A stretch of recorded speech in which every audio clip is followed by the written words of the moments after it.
हरे कृष्णा। राधे राधे। आप सभी का स्वागत है मेरे YouTube चैनल किस्से किरदारों के में। और आज की कहानी का शीर्षक है कर्मों की दौलत। तो आइए इस कहानी को शुरू करते हैं। एक राजा था जिसने अपने राज्य में क्रूरता से बहुत सी दौलत, शाही खजाना इकट्ठा करके आबादी से दूर जंगल में एक सुनसान जगह पर बने तहखाने में खुफिया तौर पर छिपा दिया। खजाने की सिर्फ दो चाबियां थीं, एक राजा के पास और दूसरी उसके खास मंत्री के पास। इन दोनों के अलावा किसी को भी उस खुफिया खजाने का राज मालूम न था। एक दिन बिना किसी को बताए राजा अकेले अपने खजाने को देखने निकल गया। तहखाने का दरवाजा खोलकर वह अंदर दाखिल हुआ और अपने खजाने को देखकर खुश होने लगा। खजाने की चमक से उसे अपार सुकून मिल रहा था। उसी समय मंत्री भी उस इलाके से गुजरा। उसने देखा कि खजाने का दरवाजा खुला हुआ है तो हैरान रह गया। उसे ख्याल आया कि कहीं कल रात जब मैं खजाना देखने आया था तब दरवाजा खुला तो नहीं रह गया मुझसे। उसने जल्दी जल्दी दरवाजा बाहर से बंद कर दिया और वहां से चला गया। उधर खजाने को निहारने के बाद जब राजा संतुष्ट हुआ तो दरवाजे के पास आया। अरे ये क्या, दरवाजा तो बाहर से बंद था। उसने जोर जोर से दरवाजा पीटना शुरू किया, पर वहां उसकी आवाज सुनने वाला कोई नहीं था। राजा चिल्लाता रहा, लेकिन अफसोस कोई नहीं आया। वह थक हार कर खजाने को देखता रहा। भूख और प्यास से बेहाल उसकी हालत पागलों जैसी हो गई।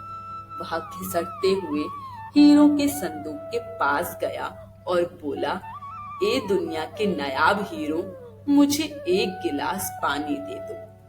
फिर मोती, सोने और चांदी के पास गया और बोला, ए मोती, चांदी, सोने के खजाने, मुझे एक वक्त का खाना दे दो। राजा को ऐसा लगा जैसे हीरे मोती उससे कह रहे हों, तेरी सारी जिंदगी की कमाई तुझे एक गिलास पानी और एक समय का खाना नहीं दे सकती। राजा भूख प्यास से बेहोश होकर गिर पड़ा।